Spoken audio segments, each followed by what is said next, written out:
My great-uncle Silas was a man who never washed himself. "God almighty," he would say, "why should I? It's a waste of time. I got summat else to do size titivate myself with soap."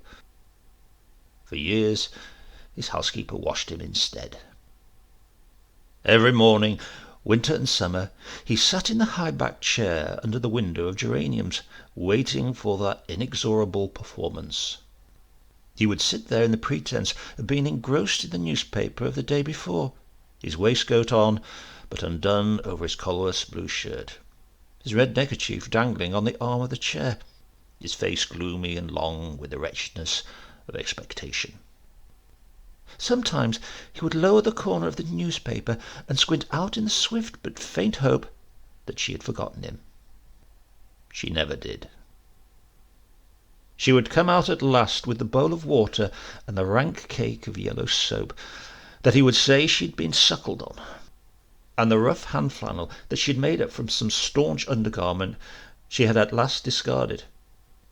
In the winter, the water drawn straight from the well would be as bitter and stinging as ice. She never heated it, and as though her own hands had lost all feeling, she would plunge them straight into it, and then rub the soap against the flannel until it lathered thinly, like snow. All the time he sat hidden behind the newspaper, with a kind of dumb hope, like an ostrich. At last, before he knew what was happening, the paper would be snatched from his hands, the flannel, like a cold compress, would be smacked against his face, and a shudder of utter misery would pass through his body before he began to pour forth the first of his blasphemous protestations. "God damn it, woman! You want to finish me, don't you? You want to finish me. You want me to catch me death, you old nanny goat. I know. You want me..." The words and their effect would be drowned and smothered by the renewed sopping of the flannel, and he would be forced at last into a miserable acquiescence. It was the only time when the look of devilish vitality and wickedness left his face, and never seemed likely to return. Once a week, also, she succeeded in making him take a bath. She gave him that too. The house was very old, and its facilities for bathing and washing were such that it might have been built expressly for him. There was no bathroom. My Uncle Silas had instead a small iron bath, once painted cream, and never repainted after the cream had turned to the colour of earth, which resembled some ancient coracle. And once a week, generally on Fridays, and always in the evening, the housekeeper would drag out the bath from among the wine bottles in the cellar, and get it before the fire in the living-room. Once, in early summer, as though hoping it might make that miserable inquisition of bathing impossible, he had filled the bath with a pillow-case of cowslip heads and their own wine-yellow liquor. It did not deter her. She gave him his bath in a pudding-basin instead, sponging him down with water that grew cooler and colder as he stood there, blaspheming and shivering. Very often on fine winter evenings I would walk over to see him, and once, almost forgetting that it was his bath night, I went over on a Friday. When I arrived, the house was oppressively warm, with the heat and steam from the copper boiling up the bath water in the little kitchen. I went in, as I always did, without knocking, and I came straight upon my Uncle Silas taking off his trousers, unconcerned before a great fire of hazel faggots in the living-room. "Oh, it's you," he said. "I thought for a minute it might be a young woman." "You ought to lock the door," I said. "Gormighty, I ain't afraid of being looked at in me bath." He held his trousers momentarily suspended, as though in deference to me. Never mattered to me since that day when... He broke off suddenly as the housekeeper came running in with the first bucket of boiling water for the bath, elbowing us out of her way, the water falling into the bath like a scalding waterfall. No sooner had the second cloud of steam dispersed than she was back again with the second bucket. It seemed hotter than the first.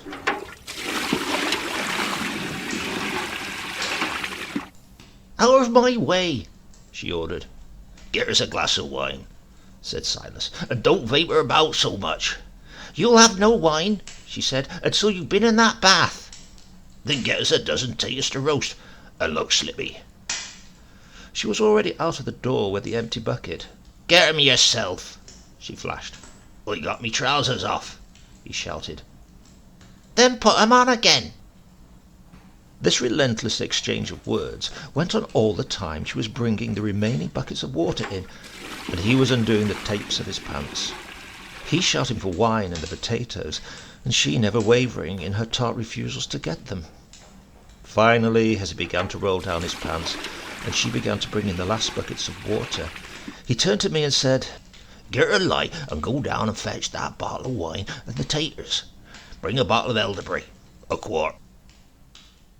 While I was down in the cellar, searching with a candle in the musty, wine-odoured corners for potatoes and the bottle, I could hear faint sounds of argument and splashing water from above.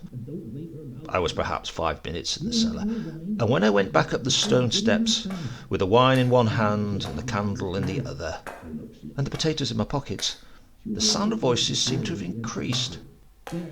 When I reached the living room, Silas was standing up in the bath, stark naked, and the housekeeper was shouting, "Sit down, man, can't you? Sit down! How can I bathe you if you don't sit down?" "Sit down yourself. I don't want to burn the skin off me behind, if you do." While he protested, she seized his shoulders and tried to force him down in the bath, but his old and rugged body, looking even stronger and more imperishable in its nakedness than ever, was stiff and immovable, and he never budged except to dance a little as the water stung the tender parts of his feet. "Get the taters under," he said to me at last. "God Almighty, I want summer after this." Gradually, as I was putting the potatoes in the ashes under the fire, the arguments quietened a little, and finally my Uncle Silas stooped, half knelt in the water, and then with a brief mutter of relief, sat down.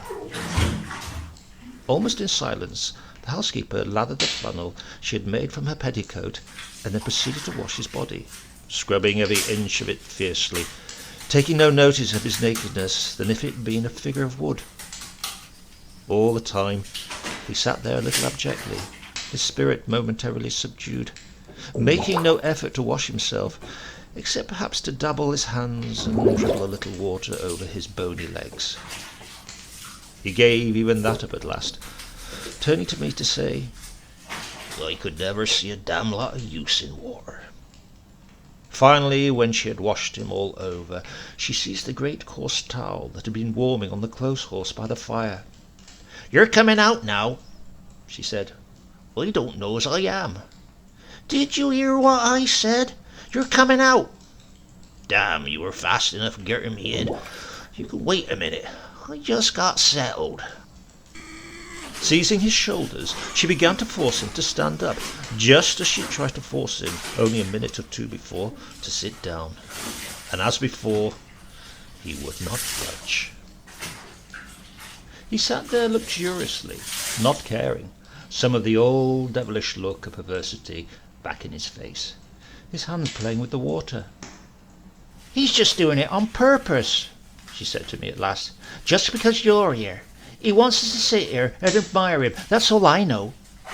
"Don't talk so much," he said. "I'm getting out as fast as you'll let me." "Well, come on then, come on," she insisted. "Ever knows we don't want to look at you all night." The words seemed to remind my Uncle Silas of something, and as he stood up in the bath, and she began toweling his back, he said to me, "I recollect what I was going to tell you now. I was having a swim with a lot of chaps once in the mill pond at... We don't want to hear your old tales either," she said. "We heard 'em old times and new." "Not this one," he said. Nevertheless, her words silenced him. He stood there dumb and almost meek all the time she was toweling him dry.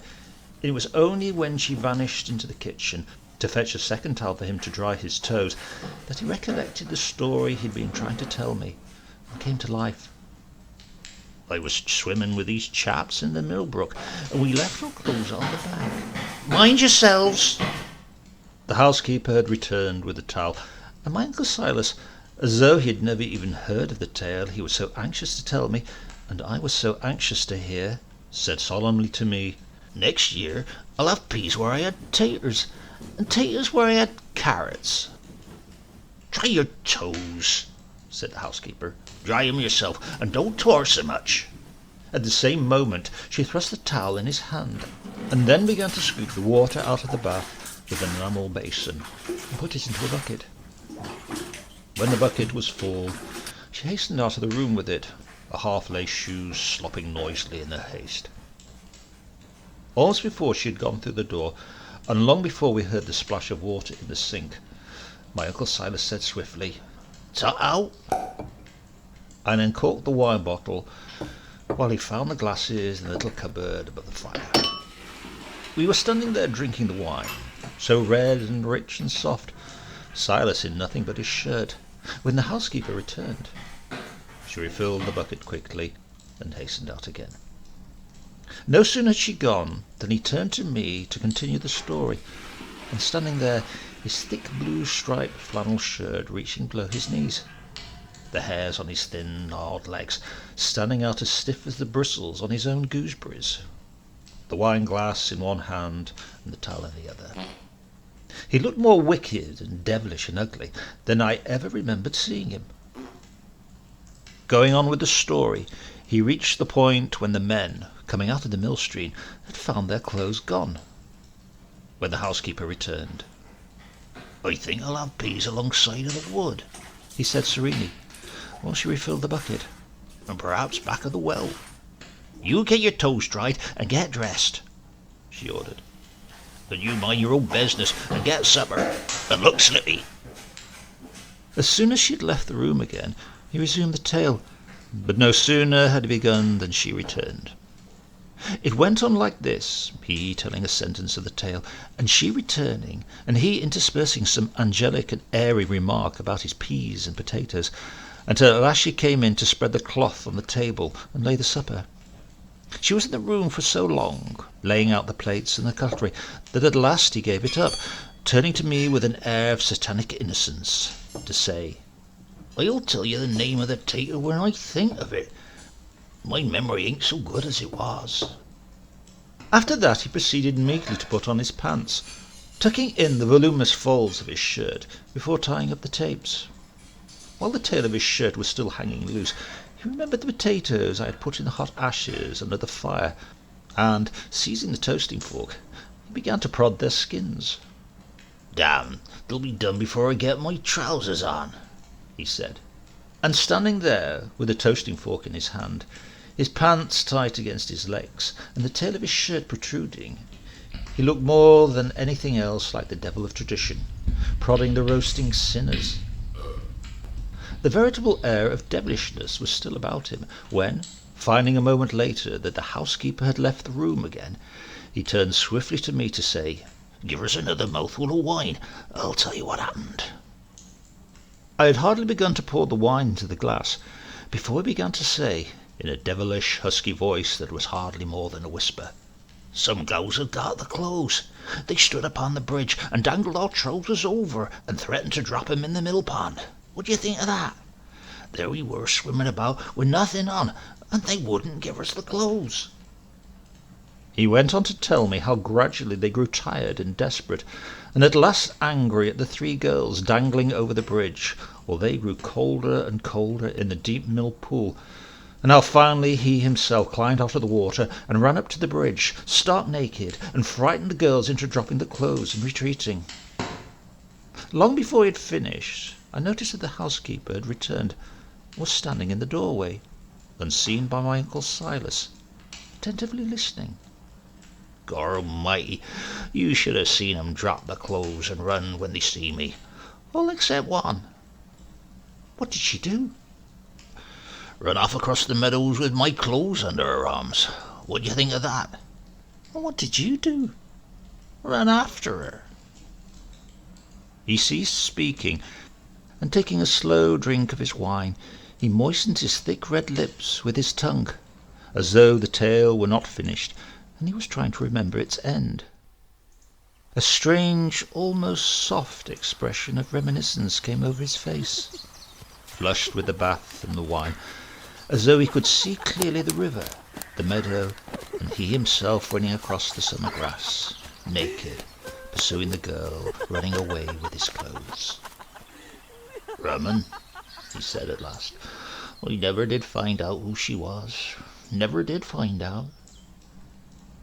At that moment the housekeeper came in from the doorway, moving so quietly for once that he scarcely heard her. The sound of the cheese dish being laid on the table, startling him so much that he could only turn and stare at her, fingering the tapes of his pants, not at a loss for words. "Didn't you ever find out?" she said. "No, I was just telling the boy. It's been so damn long ago." She looked at him for a moment and then said, "I know who she was, and so do you." It was the only time I ever saw him at a loss for an answer, and it was almost the only time I ever saw her smile. He stood there slowly licking his lips in uneasy silence, until at last she snapped at him with all the old habitual tartness. "Get yourself dressed, man. I ain't running away with your trousers now. If I did then—" She began to help him on with his clothes.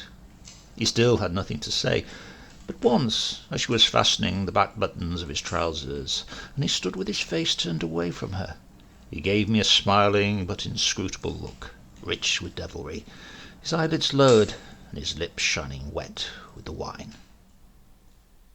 And I began to understand then something I had not understood before.